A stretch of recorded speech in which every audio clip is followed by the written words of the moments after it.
Dear students, आज हम discuss करेंगे preparation of alkanes by second method, that is by reduction of alkyl halides.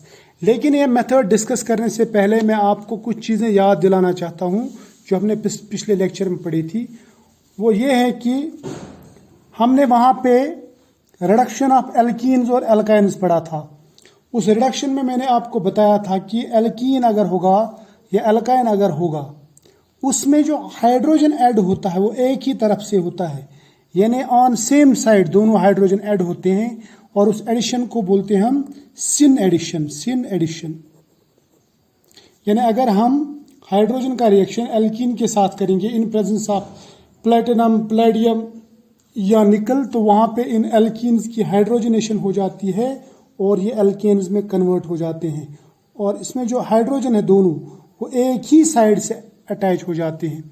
इसको हम कहते हैं सिन एडिशन। ठीक, दूसरी बात मैंने बताई थी, अगर मैं हाइड्रोजन का एडिशन करा दूं इन प्रेजेंस ऑफ प्लेटिनम, निकल या फिर प्लेडियम, सपोज प्लेटिनम लेता हूं, तो अगर एल्कीन हमारे पास सिस है, सिस, तो याद रखना सिस में यह हाइड्रोजन हमेशा क्या करता है, सिन एडिशन।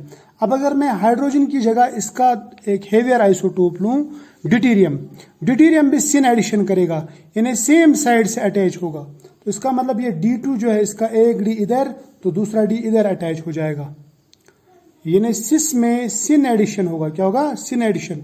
और अगर सिस के साथ में, यानी सिस एल्कीन के साथ, यानी वो एल्कीन जिसके same groups on same side हो, उसके साथ में अगर सिन एडिशन हो गया तो वहां पे जो प्रोडक्ट बनेगा वो बनेगा मीजो प्रोडक्ट। क्या बनेगा, मीजो। तो उसमें मैंने आपको बताया था CSM याद रखना, यानी सिस पे जब सिन एडिशन होता है तो मीजो कंपाउंड बनता है। मीजो कंपाउंड का मतलब रहता है कि जिस कंपाउंड में प्लेन ऑफ सिमेट्री हो, यानी जिसके सेंटर में प्लेन ऑफ सिमेट्री हो, यानी जिसका एक पार्ट दूसरे पार्ट का मिरर इमेज हो, तो उससे क्या हो जाता है, उससे ऊपर वाले पार्ट की जो ऑप्टिकल रोटेशन है वो नीचे वाले पार्ट की वजह से कैंसिल हो जाती है। उसको हम कहते हैं इंटरनल कंपेंसेशन। ठीक है, और जहां पे इंटरनल कंपेंसेशन होगा वहां पे कौन सा कंपाउंड बनता है, मीजो कंपाउंड, मीजो प्रोडक्ट बनता है जो ऑप्टिकली इनएक्टिव रहता है। और इसी के साथ में मैंने बताया था अगर ट्रांस एल्कीन होगा और उसमें भी सिन एडिशन हो गया, ट्रांस में सिन एडिशन हो गया, तो वहां पे in presence of suppose platinum, तो वहां पे जो कंपाउंड बनेगा वहां पे एक ही कंपाउंड नहीं बनेगा, वहां पे दो कंपाउंड्स बनेंगे। यानी एक कंपाउंड जो होगा वो होगा एक एनेंटियोमर और दूसरा कंपाउंड उसका मिरर इमेज होगा।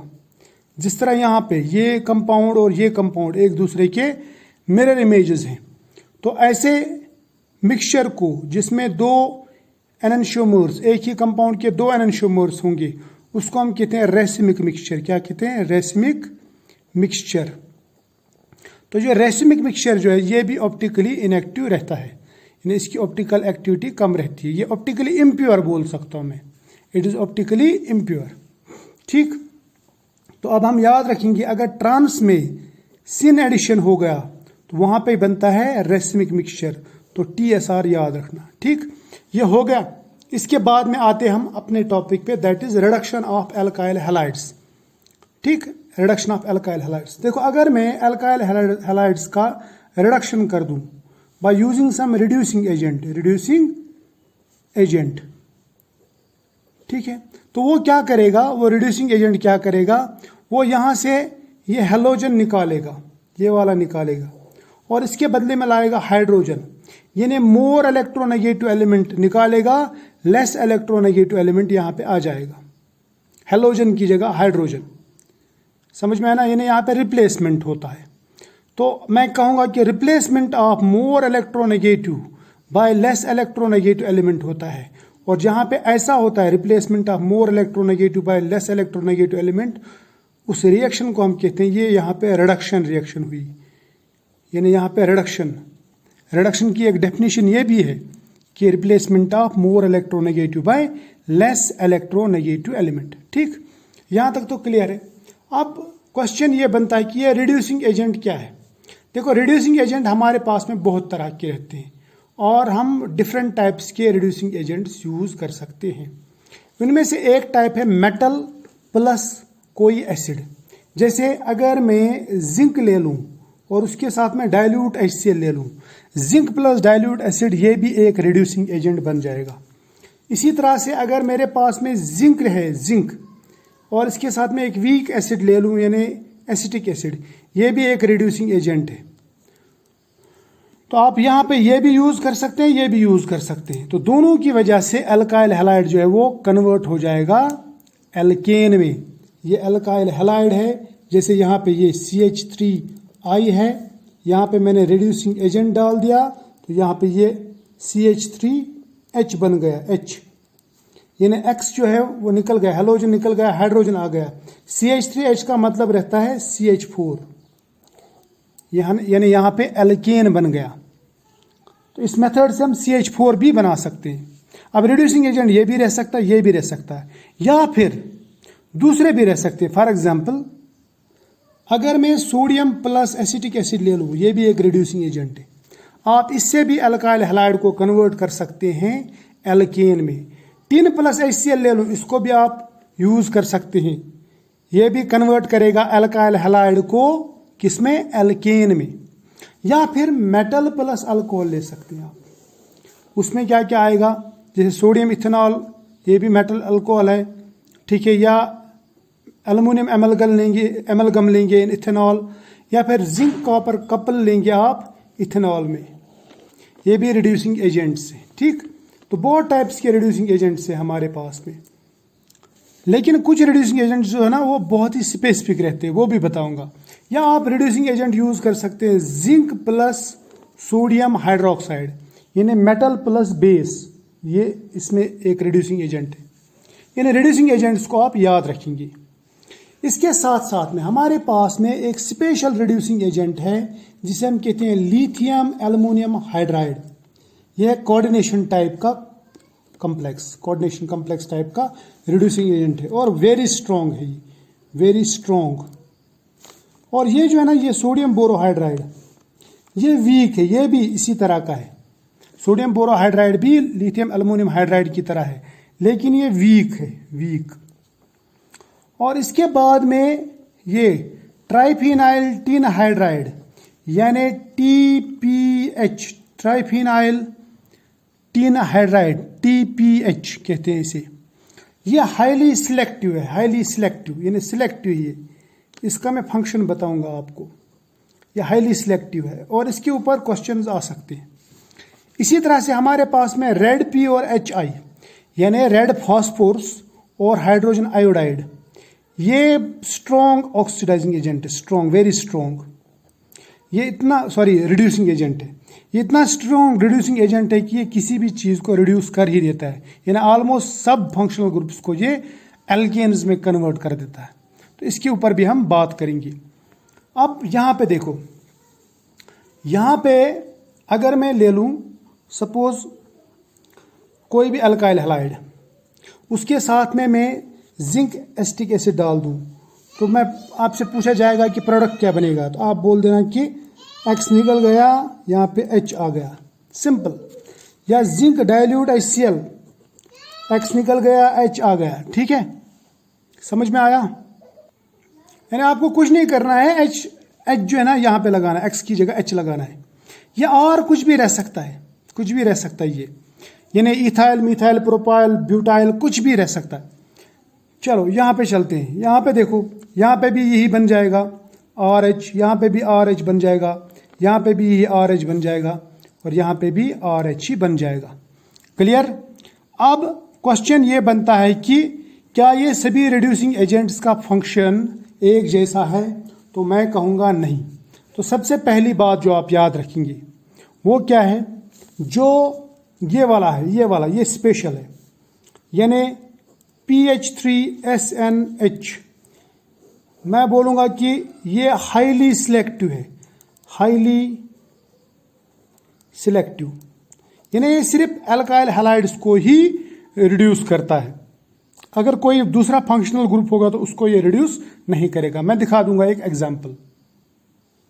सपोज मेरे पास में एक कंपाउंड है ऐसा CH2 C double bond O, यहाँ पे H, याद रखना ये एल्डिहाइड ग्रुप है और यहाँ पे इसके साथ में Cl जुड़ा हुआ है।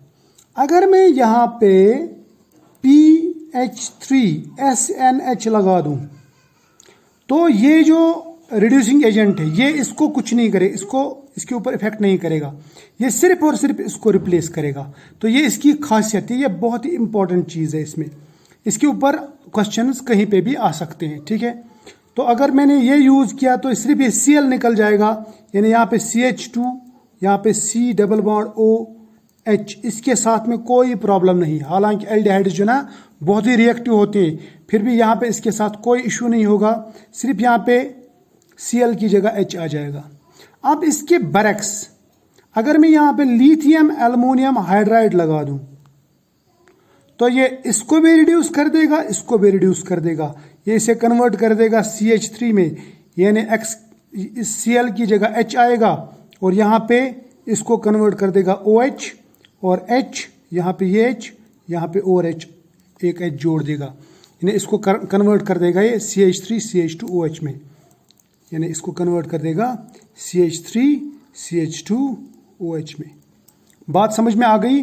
तो ये इसकी खासियत, किसकी खासियत, PH3SNH की, यानी TPH की, इसे हम TPH भी कहते हैं, याद रखना, इसे हम TPH कहते हैं, ट्राइफिनाइल टीन हाइड्राइड। ठीक, यहां तक तो क्लियर है, इतना याद रख लेना। अब ये जो दो कैटलिस्ट हैं, लिथियम एल्युमिनियम हाइड्राइड और सोडियम बोरोहाइड्राइड, इनकी जो इंपॉर्टेंस है ये भी मैं बताऊंगा आपको, लेकिन सबसे पहले मैं बताऊंगा आपको ये जो कैटलिस्ट्स है, यानी मेटल और एसिड, ये काम कैसे करते हैं, यानी इनका मैकेनिज्म देखेंगे हम। उसके बाद में हम डिस्कस करेंगे लिथियम एल्युमिनियम हाइड्राइड और सोडियम बोरोहाइड्राइड को, ठीक है। हम लेते हैं एग्जांपल इस रिएक्शन की, ये वाली जो रिएक्शन है ना, इसकी एक एग्जांपल लेंगे। जैसे RCl को अगर मैं जिंक एसिटिक एसिड के साथ में ट्रीट करा दूं तो क्या हो जाएगा, ये Cl निकल जाएगा और इसकी जगह H आ जाएगा, यानी ये बनेगा RH। अब R कुछ भी रह सकता है, इथाइल मिथाइल प्रोपाइल ब्यूटाइल कुछ भी, यानी मिथाइल इथाइल प्रोपाइल ब्यूटाइल कुछ भी रह सकता है। अब सपोज मैंने ये लिया इथाइल क्लोराइड, इसका जिंक और एसिटिक एसिड के साथ में रिएक्शन कराया तो क्या होगा, तो होगा क्या, ये CH3 CH2 है ना, इसके साथ में जो Cl है ये निकल जाएगा और इसकी जगह आ जाएगा हाइड्रोजन, यानी इसके साथ में जुड़ जाएगा हाइड्रोजन, यानी ये बन जाएगा CH3, यानी इथाइल क्लोराइड से इथेन बन गया। अब इसका हम मैकेनिज्म देखेंगे, क्या देखेंगे, मैकेनिज्म। ठीक, तो मैकेनिज्म इसका डिस्कस करेंगे हम।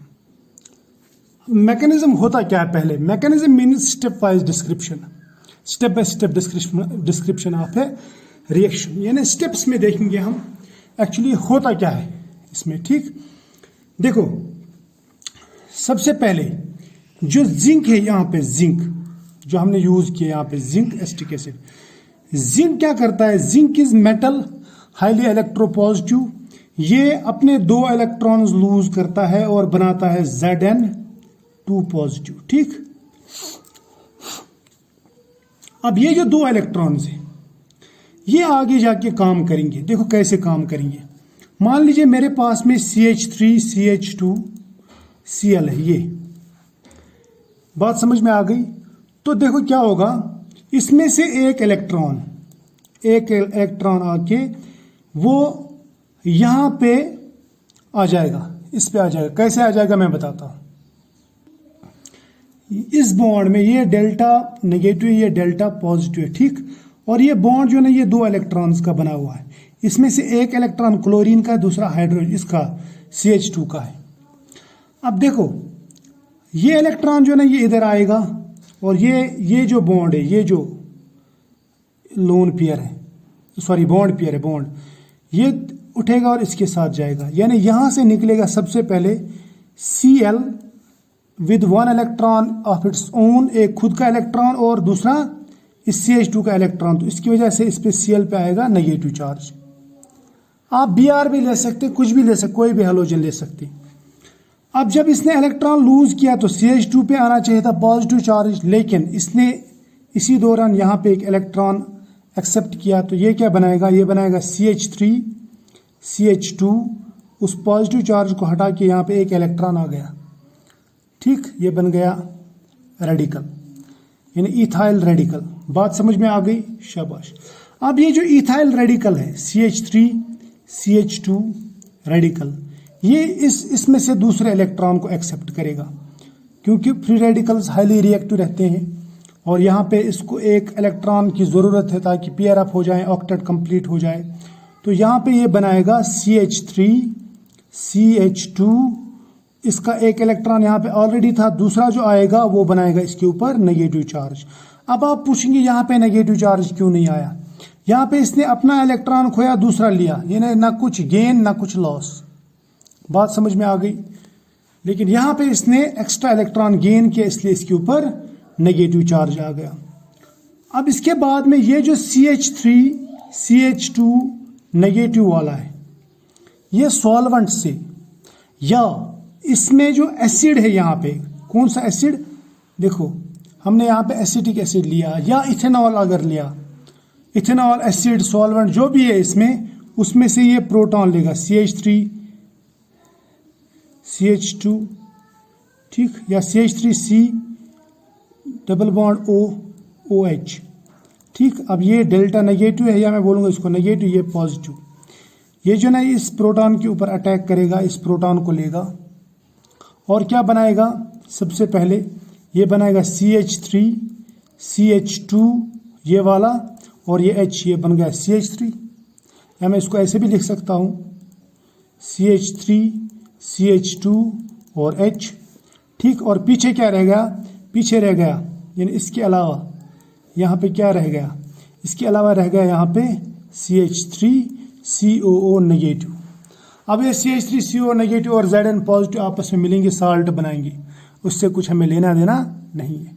तो फिलहाल आपको यहाँ तक समझ में आ गया। अब कोई भी अल्काइल हैलाइड हो, आप उसको ऐसे घुमा सकते हैं। आपको क्या करना है, यहाँ पे देखेंगे आप, यहाँ पे सबसे पहले इलेक्ट्रॉन इसमें इसको देगा, ये इलेक्ट्रॉन पेयर इधर शिफ्ट हो जाएगी, ये बन जाएगा CH3 CH2 और ये एक इलेक्ट्रॉन रेडिकल, ठीक। अपना इलेक्ट्रॉन इसने खोया, पराया इलेक्ट्रॉन लिया। क्लोरीन ने एक तो अपना इलेक्ट्रॉन भी लिया, दूसरा इस कार्बन के साथ में जो बॉन्ड बनाया था उसका इलेक्ट्रॉन भी लिया, इसलिए क्लोरीन पे आएगा नेगेटिव चार्ज, ठीक। यहाँ तक तो क्लियर हो गया। उसके बाद में ये रेडिकल दूसरा इलेक्ट्रॉन लेता है CH3 CH2 नेगेटिव, और इसको हम कहते हैं कार्बेनियन। क्या कहते हैं, कार्बेनियन। अब ये कार्बेनियन जो है, ये यहाँ पे प्रोटॉन एब्स्ट्रैक्ट करता है, चाहे सॉल्वेंट हो या एसिड हो। अगर एसिड प्रेजेंट है तो एसिड से लेगा, अगर एसिड प्रेजेंट नहीं है तो सॉल्वेंट से लेगा, या अगर अल्कोहल प्रेजेंट है तो उससे लेगा, ठीक। तो ये इस तरह से इसमें से इलेक्ट्रॉन ले लेता है और प्रोडक्ट बनाता है, एल्केन बनाता है, ठीक। तो फिलहाल आज इतना ही, सिर्फ मैकेनिज्म तक। नेक्स्ट लेक्चर में मैं आपको बताऊंगा कि जो लिथियम एल्युमिनियम हाइड्राइड है और सोडियम बोरोहाइड्राइड है, वो किस तरह की रिएक्शंस करते हैं और उसमें क्या लिमिटेशंस हैं। क्लियर? तो फिलहाल आज इतना ही।